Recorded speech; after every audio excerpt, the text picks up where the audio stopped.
कहते हैं पराए घर में अब्दुल्ला दीवाना। ये एलजी कौन हो गया है? बेगानी शादी में अब्दुल्ला दीवाना। ये एलजी कहां से आ गया? कौन है एलजी? कहां से आ गया एलजी? किस बात का एलजी? कौन एलजी? कौन लेफ्टिनेंट गवर्नर? हमारे सर पे बैठ गया के लेफ्टिनेंट गवर्नर। लेकिन यहां अजीब जनतंत्र है, सारी फाइलें एलजी साहब के पास जाती हैं, सारी फाइलें एलजी साहब के पास जाती हैं। एलजी साहब ने एक बार नहीं 2 बार ऑब्जेक्शन लगा के फाइल के ऊपर भेजा। अभी मैं पढ़ के सुनाऊंगा थोड़ी देर में।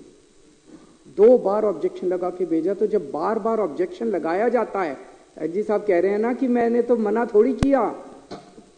जब 2 बार ऑब्जेक्शन लगाया, अब तीसरी बार भेजेंगे तो फिर ऑब्जेक्शन लगाएंगे, तो इसका मतलब आपकी नीयत खराब है।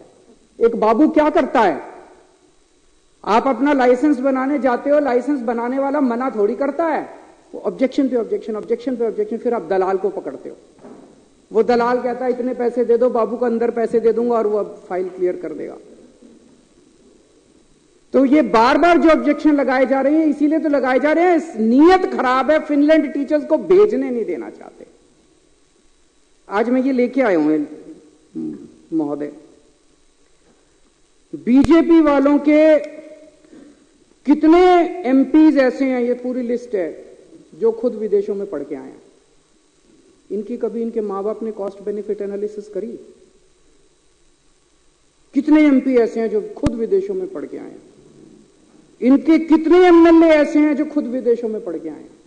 कभी इनके मां बाप ने कॉस्ट बेनिफिट एनालिसिस करी? ये बच्चे हैं कैबिनेट मिनिस्टर्स के, बीजेपी वालों के बच्चे, जिन के बच्चे अभी विदेशों में पढ़ रहे हैं।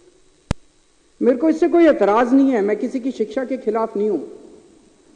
बीजेपी वाले, कांग्रेस वाले, आम आदमी पार्टी वाले, जिसको भगवान ने अच्छा दिया जिंदगी में, वो अपने बच्चों को भेजे, जरूर भेजे। अच्छी से अच्छी शिक्षा सबके बच्चों को मिलनी चाहिए।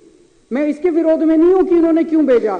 मैं इसके विरोध में हूं कि अगर तुम अपने बच्चों को अच्छी शिक्षा देना चाहते हो तो गरीबों के बच्चों की अच्छी शिक्षा के खिलाफ क्यों हो तुम लोग? अगर हम अपने बच्चों को, गरीबों के बच्चों को अच्छी शिक्षा देना चाहते हैं, अपने बच्चों को अच्छी शिक्षा देना चाहते हैं, तो तुम रोकने वाले कौन होते हो?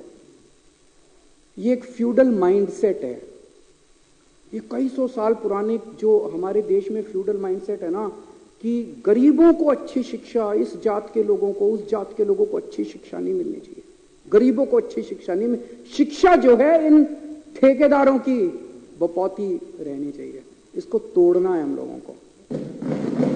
और ये एलजी साहब उसी माइंडसेट से आते हैं कि एलजी साहब के बच्चों को तो मिलनी चाहिए अच्छी शिक्षा, गरीबों के बच्चों को अच्छी शिक्षा नहीं मिलनी चाहिए। इस माइंडसेट को तोड़ना है अपने को, पूरे देश को तोड़ना है। आजादी मिल गई, लेकिन ये माइंडसेट अभी भी है कि गरीबों के, इस जात के, उस जात के बच्चों को अच्छी शिक्षा नहीं लेने देंगे। ये विदेश कैसे जा सकते हैं? पढ़ो, एलजी साहब ने लिखा है इंडिया में करा लो ट्रेनिंग। ये एलजी साहब की नोटिंग है, इंडिया में करा लो ट्रेनिंग। अरे क्यों करा ले इंडिया में ट्रेनिंग? हम कम है किसी से? गरीबों के बच्चे कम है किसी से? गरीबों के बच्चे हैं तो इंटेलिजेंट नहीं है क्या? क्यों करा ले? हम तो अपने बच्चों को फिनलैंड भेजेंगे। पूरी दुनिया में सबसे अच्छी शिक्षा फिनलैंड के अंदर मिलती है, सबसे अच्छी। ये सबको पता है, फिनलैंड पूरी दुनिया में शिक्षा में नंबर 1 है।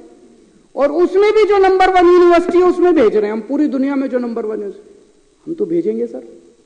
दिल्ली के लोगों का पैसा है, टैक्स का पैसा है दिल्ली के लोगों का, टैक्स के पैसे से, दिल्ली के टैक्स के पैसे से भेज रहे हैं। लोगों का पैसा, लोगों के बच्चे, अपने पैसे से लोग अपने बच्चों को ट्रेनिंग के लिए भेजते हैं। ये वो क्या कहते हैं पराए घर में अब्दुल्ला दीवाना। ये एलजी कौन हो गया है? बेगानी शादी में अब्दुल्ला दीवाना। ये एलजी कहां से आ गया? कौन है एलजी? कहां से आ गया एलजी? किस बात का एलजी? कौन एलजी? कौन लेफ्टिनेंट गवर्नर? हमारे सर पे बैठ गया के लेफ्टिनेंट गवर्नर। अब वो तय करेंगे कि हम अपने बच्चों को कहां पढ़ाएंगे। ऐसी सामंतवादी सोच के लोगों ने आज हमारे देश को पीछे छोड़ा हुआ। मैं कई बार सोचता था 70 साल हो गए हमारे देश को, 75 साल हो गए हमारे देश को, इतना पिछड़ा कैसे रह गया, इतना अनपढ़ कैसे रह गया, इतना गरीब कैसे? इन लोगों ने जानबूझ के, इन लोगों ने देश को गरीब रखा है। इन लोगों ने हमारे बच्चों को पढ़ने नहीं दिया। ये तो सामने आ गया, नंगे हो गए ये लोग। इन लोगों ने हमारे बच्चों को, बड़ी मजे की बात है एलजी साहब के पास पावर नहीं है ये करने की। एलजी साहब के पास पावर नहीं है ये करने की। मैं भी आपको दिखाता हूं। सुप्रीम कोर्ट ने साफ साफ कहा है कि भाई 3 चीजें हैं, एक है पुलिस, पब्लिक ऑर्डर और लैंड। इन तीनों चीजों को छोड़ के एलजी साहब के पास कोई भी निर्णय लेने का अधिकार नहीं है। यह सुप्रीम कोर्ट का ऑर्डर है। 2018 4 जुलाई 2018 को यह ऑर्डर पास किया था सुप्रीम कोर्ट ने। सुप्रीम कोर्ट तो देश की सर्वोच्च अदालत है, वो तो सबको माननी पड़ती है ना। इसमें से मैं पढ़ के सुनाता हूं। इसमें लिखा हुआ है पैरा 284। अब तो सबको रट गया होगा पैरा भी, कल 3 दिन से मैं बोल रहा हूं। 284.17 पैरा, इसमें लिखा है the lieutenant governor has not been entrusted with any independent decision making power. इसकी हिंदी क्या हुई? लेफ्टिनेंट गवर्नर, दिल्ली के लेफ्टिनेंट गवर्नर को स्वतंत्र रूप से कोई भी निर्णय लेने का अधिकार नहीं है, ये सुप्रीम कोर्ट कह रहा है। सुप्रीम कोर्ट को पता था एक बार लिखने से नहीं मानेगा एलजी, उन्होंने 2 बार लिखा। उन्होंने फिर पैराग्राफ नंबर 475.20 में लिखा there is no independent authority vested in lieutenant governor to take decisions. अब इससे फालतू बेचारा सुप्रीम कोर्ट भी क्या करेगा। सुप्रीम कोर्ट ने साफ साफ लिखा भी एलजी साहब के पास डिसीजन लेने की पावर नहीं है। मैं जब एलजी साहब से मिलने गया अभी 3 दिन पहले, तो मैंने ये पढ़ के सुनाया उनको। मैंने कहा सर सुप्रीम कोर्ट ये कह रहा है। कहते हैं हाँ सुप्रीम कोर्ट की अपनी राय हो सकती है। सर अध्यक्ष महोदय, इसके बाद मेरे पास कुछ कहने को नहीं बचा था। इतने बड़े संवैधानिक पोजीशन के ऊपर बैठा हुआ व्यक्ति अगर ये कहता है कि सुप्रीम कोर्ट का ऑर्डर सुप्रीम कोर्ट की राय हो सकती है, मैंने कहा सर आप जो ये कह रहे हैं ना, ये सुप्रीम कोर्ट का कंटेम्प्ट है। आप ऐसा नहीं बोल सकते। सुप्रीम कोर्ट का आदेश कानून है इस देश का, सुप्रीम कोर्ट का आदेश बाइंडिंग है इस देश के ऊपर, इस देश के हर नागरिक के ऊपर। बोले नहीं, मैं बोले संविधान में लिखा है कि एलजी एडमिनिस्ट्रेटर है। एडमिनिस्ट्रेटर का मतलब शासक होता है, तो मेरे पास सुप्रीम पावर्स है, मैं कुछ भी कर सकता हूं। इसके बाद में क्या कहता, फिर उन्होंने कहा कि मैंने मना थोड़ी किया है। मैंने कहा जी 2 बार आपने वापस भेज दी फाइल, 2 बार आपने लिखा। क्या लिखा? पहली बार लिखते हैं मुझे ये बताया जाए कि क्या डीओपीटी की गाइडलाइंस का पालन किया गया। ये जिस यूनिवर्सिटी में भेज रहे हो, इस यूनिवर्सिटी ने और कौन कौन से कार्यक्रम कराए, इससे क्या ऑब्जेक्टिव हासिल होगा। अरे मैं मुख्यमंत्री हूं, मैंने देख लिया यार सारा। मैंने एलजी साहब को बोला, मैंने कहा सर आप मेरे हेडमास्टर थोड़ी हो। इतने तो मैं स्कूल में पढ़ाई में बहुत अच्छा था, फर्स्ट आया करता था क्लास में थ्रू आउट।